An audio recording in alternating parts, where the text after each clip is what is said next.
way I would assess any new product would be to think about the 3 stages of a tree shelter's life.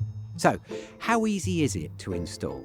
Does it do the job and last the duration? And what happens to it when its useful life is over?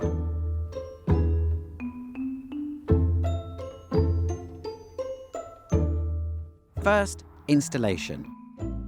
Shelters need to be lightweight and easy to transport and to carry to site, and then quick and simple to install.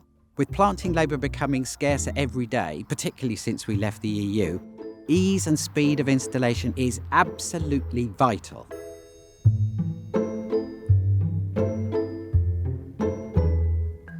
Already, some products fall down here.